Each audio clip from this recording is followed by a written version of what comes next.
দল বেঁধে অস্ত্র নিয়ে নির্দোষের উপর হামলা করার নাম সন্ত্রাস। দল বেঁধে অস্ত্র নিয়ে নির্দোষের উপর হামলা করার নাম সন্ত্রাস। এবার বলেন, একটা ইহুদি ফিলিস্তিনিদের উপর হামলা করেছে না দল বেঁধে? খালি হাতে না অস্ত্র নিয়ে? দোষীর উপর না নির্দোষ? সুতরাং এই ইসরায়েলি ইহুদিরা হইল সন্ত্রাসী। সন্ত্রাস দমন করি এমন বাটপারি কেন, এটা বোঝার জন্য আপনাদেরকে একটা গল্প বলি, শুনুন। গল্প হলো, এক দেশে এক কুখ্যাত চোর ছিল, চোর। এই তার চোরের কুখ্যাতির কারণে সারা দেশের মানুষ এই কুখ্যাত চোরের নাম জানে, কিন্তু মুখ যেহেতু দেখে না কেউ, চোরের মুখ চিনে না কেউ, সবাই নাম জানে। তার বিরুদ্ধে থানায় শত শত মামলা আছে। এই চোরের নাম ছিল কালু মিয়া। মানুষে কালু মিয়া ডাকে না, ডাকে কাল্লা চোরা। আপনাদের মধ্যে যদি কেউ কালু মিয়া নাম থাকে দুঃখিত হবেন না, আপনি কালু মিয়া না, ওই দেশের কালু মিয়ার কথা বলছি। তার নাম কালু মিয়া হইলেও মানুষে কালু মিয়া ডাকে না, ডাকে কাল্লা চোরা। কাল্লা চোরা বাজারে গিয়া দেখে এক ব্যক্তি সারাদিন বেচা কিনা করে, গামছা বিছাইয়া গামছার মধ্যে সারাদিনের টাকাগুলি রেখে গনতেছে। বলেন তো, টাকা দেখলে চোরের লোভ লাগে কিনা? লাগে। কিন্তু তার সামান থেকে টাকাগুলি নিবে কিভাবে? লোভ লাগবেই কি? একটা কৌশল করলো কাল্লা চোরা। দোকানদারকে বললো, এই মেয়া, বাজারে বসে যে টাকা গোনো, কাল্লা চোরা দেখলে তো নিয়ে যাবে। দোকানদার তো কাল্লা চোরার নাম জানে, মুখ তো চিনে না। দোকানদারকে বলে, বাজারে বসে যে টাকা গোনো, কাল্লা চোরা দেখলে তো নিয়ে যাবে। দোকানদার সরল মনে জিজ্ঞাসা করলো, কাল্লা চোরা মানুষের টাকা নেই, চুরি করে, আমার সামান থেকে কাল্লা চোরা টাকা কিভাবে নেবে? তখন কাল্লা চোরা বলে, কিভাবে নিবে তুমি যদি না বুঝো আমি তোমাকে বুঝাতে পারবো। দোকানদার বলে, বুঝাও তো। যেই বলেছে বুঝাও তো, এমনি তার কাছে বসে পড়েছে, বসে বলে, এভাবে তোমার কাছে বসবে।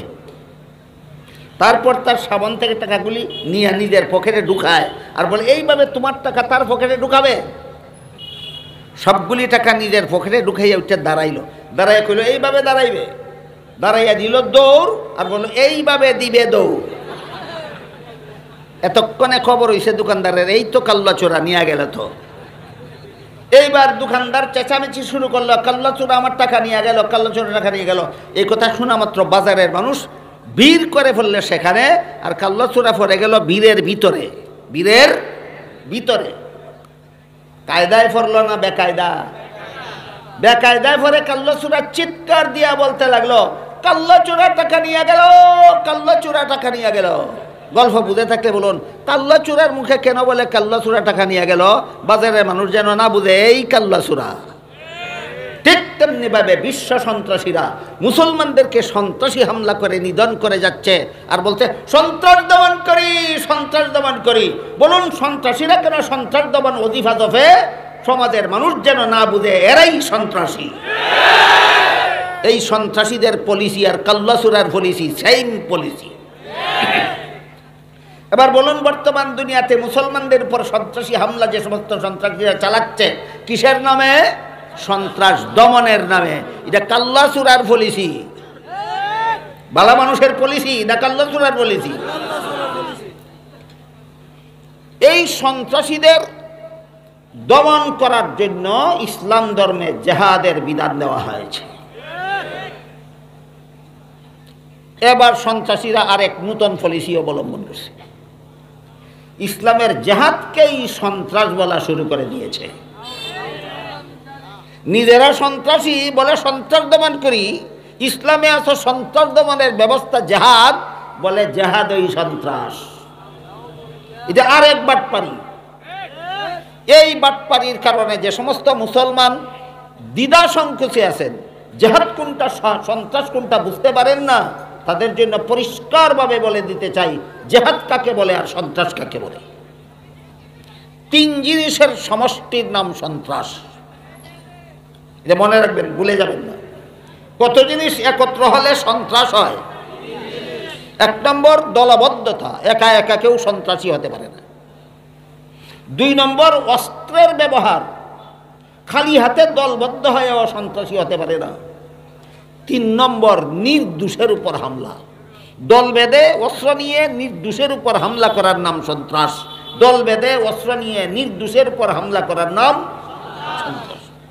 এবার বলেন, একটা ইহুদি ফিলিস্তিনিদের উপর হামলা করেছে না দল বেঁধে? খালি হাতে না অস্ত্র নিয়ে? দোষীর উপর না নির্দোষ? সুতরাং এই ইসরায়েলি ইহুদিরা হইল সন্ত্রাসী।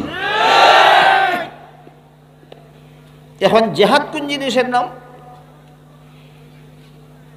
মুফাসসিরিনে কেরাম তাফসীরের কিতাবে লিখেছেন, মানুষের শরীরে জেহাদ এবং সন্ত্রাসের সম্পর্ক বোঝাবার জন্য চমৎকার একটা উদাহরণ দিয়েছেন।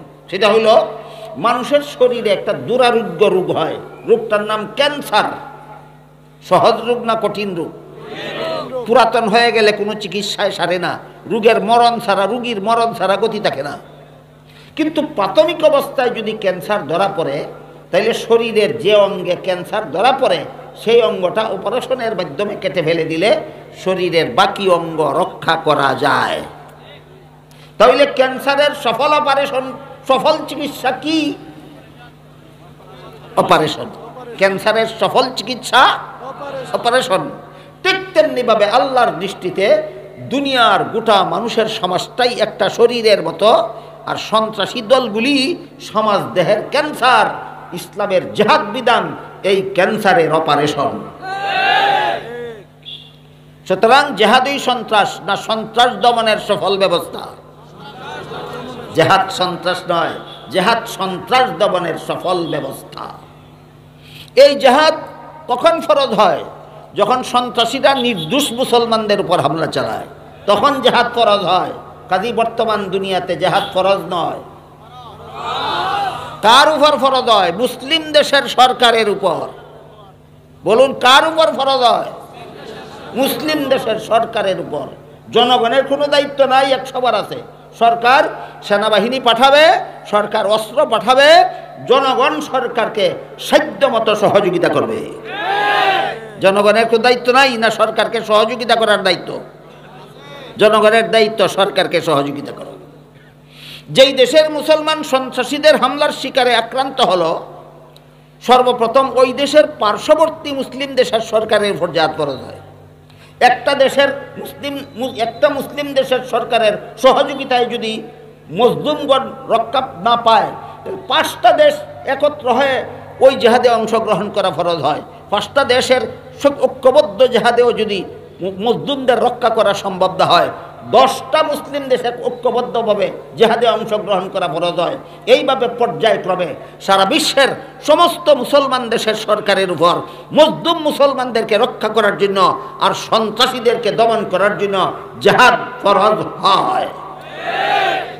এখানে আমাদের বোঝার ব্যাপার, জিহাদ সরাসরি জনগণের উপর ফরজ না হয়ে সরকারের উপর কেন ফরজ হয়? এই প্রশ্নের জবাব, এর কারণ একটা দলিল ভিত্তিক কারণ আছে আর একটা যুক্তি ভিত্তিক কারণ আছে। কেন জিহাদ জনগণের উপর ফরজ হয় না? কেন জিহাদ সরকারের উপর ফরজ হয়? হ্যাঁ, জনগণের উপর ফরজ। সরকার যখন আক্রান্ত দেশে সেনাবাহিনী পাঠাবে, জনগণ তোমরা সরকারকে সহযোগিতা করবে। সরকার যখন আক্রান্ত দেশে অস্ত্র পাঠাবে, জনগণ তোমাদের জান মাল আল্লাহর কাছে বিক্রি করা ভুলে যায়, ওরা জানে মালে সরকারকে সহযোগিতা করবে। এবার সরাসরি জনগণের উপর জিহাদ ফরজ হয় না, সরাসরি জিহাদ ফরজ হয় সরকারের উপর। তার কারণ কি? কারণ 2টা, একটা দলিল ভিত্তিক কারণ আর একটা যুক্তি ভিত্তিক কারণ। 2টা কারণ বলে আমার কথা শেষ করছি, শুনুন। রাসূল করিম সাল্লাল্লাহু আলাইহি ওয়াসাল্লামের কাছে যখন থেকে কুরআন নাজিল শুরু হলো, তখন থেকে আরও 13 বছর মক্কায় অবস্থান করেছিলেন। এই দীর্ঘ 13টি বছর রাসূল এবং রাসূলের অনুসারী মুসলমানগণ সন্ত্রাসীদের হামলার শিকারে পরিণত হয়ে অমানবিক নির্যাতন সহ্য করেছে নীরবে। 13 বছরের মক্কি জিন্দেগিতে রাসূল সন্ত্রাসীদের হামলা নীরবে সহ্য করেছেন। রাসূলের অনুসারী মুসলমানগণ সন্ত্রাসীদের জুলুম নির্যাতন নীরবে সহ্য করেছেন। এই জুলুমের বিবরণ সারা রাতে দিয়ে শেষ করা যাবে না। ছোট্ট একটি মাত্র ঘটনা বলি। এই সমস্ত নিরীহ মুসলমানদের মধ্যে একজন মহিলার নাম ছিল হযরত সুমাইয়া রাদিয়াল্লাহু তাআলা আনহা। মক্কার শীর্ষ সন্ত্রাসী আবু জাহাল বর্শা হাতে নিয়ে মুসলমান মহিলা সুমাইয়া রাদিয়াল্লাহু আনহার লজ্জাস্থানে বর্শা দ্বারা আঘাত করে শহীদ করেছিল। একটিমাত্র ঘটনার দ্বারা আপনি 13 বৎসরের সন্ত্রাসী হামলার নমুনা আন্দাজ করে নিন। এই রকম অমানবিক জুলুম নির্যাতন মুসলমানেরা 13 বৎসরের মক্কি জিন্দিগিতে বরদাস্ত করেছেন। আল্লাহর পক্ষ থেকে জেহাদের হুকুম আসেনি। কেন আসলো না? মক্কি জিন্দিগিতে রাসূলের সরকার ছিল না। মক্কি জিন্দিগিতে রাসূলের জেহাদ ফরজ হয় সরকারের উপর। আপনার সরকার নাই, আপনার উপর জেহাদ ফরজ নয়। আপনার নীরবে সহ্য করা ছাড়া কোনো উপায় নাই।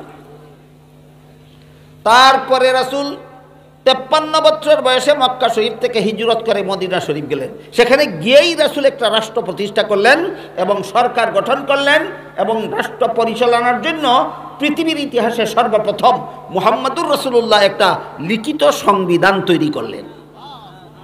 মুহাম্মদুর রাসূলুল্লাহর আগে দুনিয়াতে যত রাজা বাদশাহ যত দেশ শাসন করত, মুখস্থ কতগুলি নীতিমালার উপর দেশ শাসন করত, এদের লিখিত কোনো সংবিধান ছিল না। পৃথিবীর ইতিহাসে একমাত্র ব্যক্তি ইসলামের নবী মুহাম্মদুর রাসূলুল্লাহ সাল্লাল্লাহু আলাইহি ওয়াসাল্লাম, যিনি রাষ্ট্র পরিচালনার জন্য একটা সংবিধান তৈরি করেছিলেন। তার তৈরি করা সংবিধানের নাম ছিল ঐতিহাসিক মদিনা সনদ। বলেন, হিজরত করে মদিনা শরীফ যাওয়ার পর এবার রাসূলের সরকার আছে কিনা? এখন কি ঘটনা হয়েছে শোনেন। আগের বছর রাসূল হিজরত করে মদিনা শরীফ গেছেন, পরের বছরই আবু জাহাল 950 অস্ত্র সজ্জিত সন্ত্রাসী নিয়ে মদিনায় গিয়া মুসলমানের উপর হামলা করার জন্য রওনা হলো। আল্লাহ হুকুম দিলেন, আর নীরবে সহ্য করা নয়, এবার আপনার সরকার আছে, সন্ত্রাসীদের দমনের জন্য জিহাদের ময়দানে বেরিয়ে পড়ুন। বদরের প্রান্তরে উভয় পক্ষ মুখোমুখি হইল। 70টা সন্ত্রাসী জাহান্নামে চলে গেল, 70টা সন্ত্রাসী রসুলের হাতে বন্দী হইল, আর বাকিরা পলাইয়া যান বসাইল।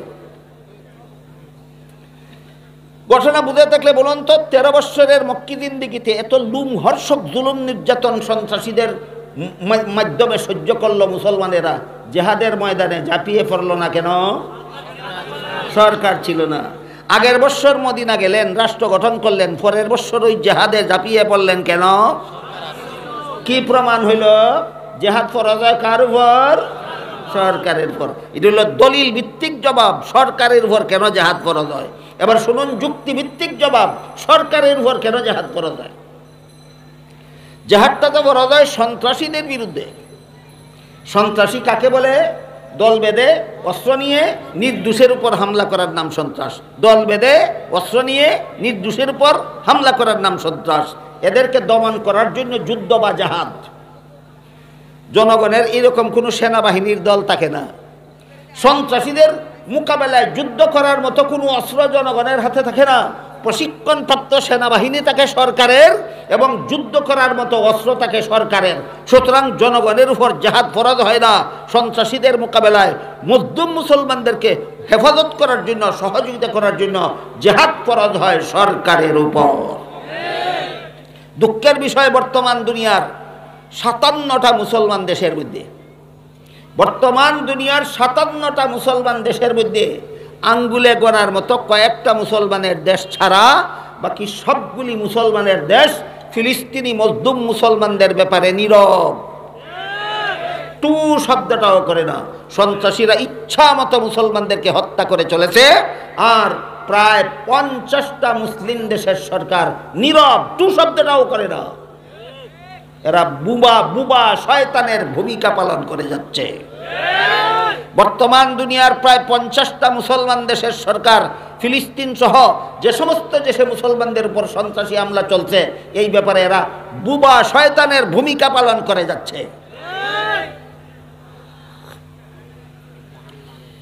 কিয়ামতের দিন আল্লাহর কাছে জবাব দিতে হবে।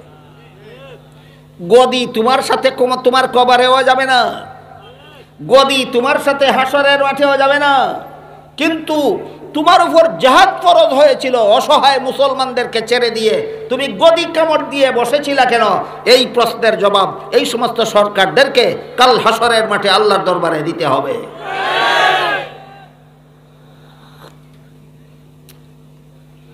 বেশ কয়েক বছর আগে পাকিস্তান থেকে একজন আলেম আমাদের বাংলাদেশে আসতেন, বিভিন্ন সম্মেলনে বয়ান করতেন। তার নাম ছিল সৈয়দ আব্দুল মজিদ নদীম সাহেব রহমতুল্লাহ আলাইহি। তিনি যখন আসতেন তখন পাকিস্তানের প্রধানমন্ত্রী ছিল বেনজির ভুট্টো। তিনি একটা ঘটনা বললেন যে হঠাৎ করে এক সময় নির্বাচনের আগে দেখা গেল বেনজির ভুট্টো তসবি পড়ে। সারা বছরই পড়েছিল না ইলেকশনের আগে? ইলেকশনের আগে বেনজির ভুট্টো তসবি পড়ে। একজন আলেম এই অবস্থা দেখে বেনজির ভুট্টোকে জিজ্ঞাসা করলেন, আজকাল নতুনভাবে তুমি তসবি পড়া শুরু করেছো, কিসের তসবি পড়ো? বলে আয়াতুল কুরসির তসবি পড়ি। কিসের তসবি? আয়াতুল কুরসি কি এক শব্দ না অনেক লম্বা লম্বা কতগুলি আয়াত? তিনি জিজ্ঞাসা করলেন, এত লম্বা লম্বা আয়াতের তসবি পড়ো, এত তাড়াতাড়ি দানা টানো কিভাবে? বলে আমি একটু শর্টকাট করে নিয়েছি। কি শর্টকাট করে নিয়েছো? কয় এর মধ্যে একটা শব্দ আছে কুরসি। কুরসি শব্দের বাংলা অর্থ হইল গদি। কুরসি শব্দের বাংলা অর্থ হইল গদি। কয় আমি কুরসি শব্দের আগের অংশ পরের অংশ বাদ দিয়া শুধু জফি কুরসি কুরসি কুরসি কুরসি গদি গদি গদি গদি। কাহিনী বুঝে থাকলে বলুন, এদের উপর যে জেহাদ ফরজ হইল সেই চিন্তায় আছে না আয়াতুল কুরসির তসবিহ পড়ার চিন্তায় আছে?